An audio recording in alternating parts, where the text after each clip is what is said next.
So hi, ಇವತ್ತು ನಾನು beach gurukul ನಿಜವಾಗ್ಲೂ ಗೌರ್ಮೆಂಟ್ ರಿಜಿಸ್ಟ್ರೇಷನ್ ಆಗಿದೆಯಾ ಇಲ್ವಾ, ಆಗಿದ್ದರೆ ಅದನ್ನು ಹೇಗೆ ಚೆಕ್ ಮಾಡಬೇಕು ಅನ್ನೋದನ್ನು ಈ ವಿಡಿಯೋದಲ್ಲಿ ತೋರಿಸ್ತಾ ಇದ್ದೀನಿ. ಜಸ್ಟ್ ನೀವು ಗೂಗಲ್ ಅಥವಾ ಕ್ರೋಮ್ದಲ್ಲಿ ಹೋಗಿ ಸರ್ಚ್ ಮಾಡಬೇಕಾಗತ್ತೆ. ಸೊ mca.gov.com ಅಂತ ಸರ್ಚ್ ಮಾಡಬೇಕು. mca.gov.com. ಸೊ ಇಲ್ಲಿದೆ, ಇದನ್ನು ಕ್ಲಿಕ್ ಮಾಡಬೇಕು. ಕ್ಲಿಕ್ ಮಾಡಿದಾಗ ಈ ಥರ ಒಂದು ವೆಬ್ಸೈಟ್ ಓಪನ್ ಆಗುತ್ತೆ. ಸೊ ಇಲ್ಲಿ ನೋಡ್ತಾ ಇರ್ಬೋದು, ವೆಬ್ಸೈಟ್ ಓಪನ್ ಆಗುತ್ತೆ. ಇವಾಗ ನೀವು ಜಸ್ಟ್ ಏನು ಮಾಡಬೇಕಾಗುತ್ತೆ, ಇಲ್ಲಿ ಹೋಮ್ ಪೇಜ್ಗೆ ಹೋಗಬೇಕು. ಸೊ ಹೋಮ್ ಪೇಜಿಗೆ ಹೋದಾಗ ಸ್ಕ್ರೀನ್ ಈ ಥರ ಕಾಣುತ್ತೆ. ಇಲ್ಲಿ 3 ಲೈನ್ ಬಟನ್ ಕಾಣ್ತಿದೆ ಅಲ್ವಾ, ಇದರಲ್ಲಿ ಕ್ಲಿಕ್ ಮಾಡಬೇಕು. ಕ್ಲಿಕ್ ಮಾಡಿದಾಗ ಇಲ್ಲಿ ಆಪ್ಷನ್ಸ್ ತೋರಿಸುತ್ತೆ. ನಮಗೆ ಬೇಕಾಗಿರೋದು MCA ಸರ್ವಿಸ್.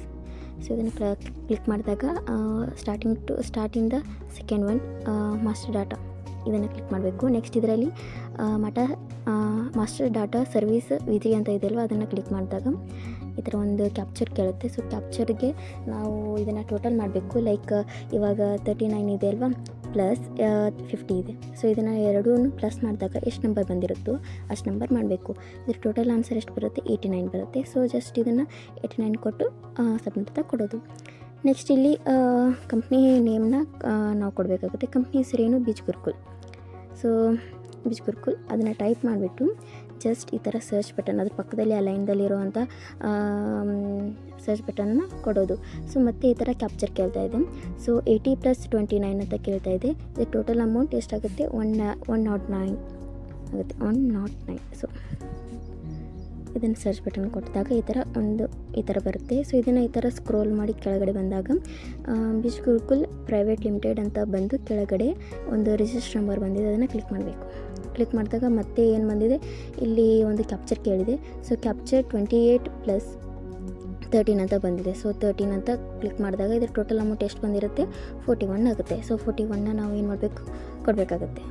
41 ಕೊಟ್ಟಾದಮೇಲೆ ಈ ಥರ ಒಂದು ವೆಬ್ಸೈಟ್ ಓಪನ್ ಆದಮೇಲೆ ಇದರದ್ದು ಒಂದು ಪೂರ್ತಿ ಬೀಚ್ ಗುರುಕುಲ್ ಯಾವಾಗ ಸ್ಟಾರ್ಟ್ ಆಯಿತು, ಇದರ CIN ನಂಬರ್ ಎಷ್ಟು, ಈ ಕಂಪ್ನಿ ನೇಮ್ ಏನು, ಮತ್ತು ಇದು ರಿಜಿಸ್ಟರ್ ನಂಬರ್, ಹಾಗೆ ಇದು ಯಾವಾಗ ಸ್ಟಾರ್ಟ್ ಆಯಿತು, ಇದ್ರ ಇಮೇಲ್ ID.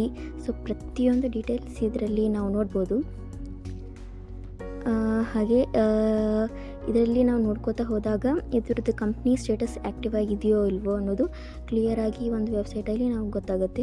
ಇದೊಂದು ಗೌರ್ಮೆಂಟ್ ರಿಜಿಸ್ಟ್ರೇಷನ್ ಒಂದು ಆಗಿದೆ ಅನ್ನೋದು ಬೀಚ್ ಗುರುಕುಲಲ್ಲಿ ನಾವು ನೋಡ್ಬೋದು. ಹಾಗೆ ಇದೊಂದು ವೆಬ್ಸೈಟ್ ಗೌರ್ಮೆಂಟದ್ದಾಗಿರೋದ್ರಿಂದ ಇದರಲ್ಲಿ ನಮ್ಮ ಕೈಯಲ್ಲಿ ಏನೂ ಇರಲ್ಲ. ಸೊ ಗೌರ್ಮೆಂಟಲ್ಲೇ ಇರುತ್ತೆ. ಅಕಸ್ಮಾತ್ ಬೀಚ್ ಗುರುಕುಲ್ ರಿಜಿಸ್ಟರ್ ಆಗಿದ್ದರೆ ಕಂಪ್ನಿ ನೇಮನ್ನು ನಾವು ಇಲ್ಲಿ ಟೈಪ್ ಮಾಡಿದ್ರೆ ಆಟೋಮೆಟಿಕ್ಕಾಗಿ ರಿಜಿಸ್ಟರ್ ಆಗಿದೆ, ಯಾವಾಗ ರಿಜಿಸ್ಟರ್ ಆಗಿದೆ ಅಂತ ಅನ್ನೋದು ಎಲ್ಲ ತೋರಿಸ್ಬಿಡುತ್ತೆ.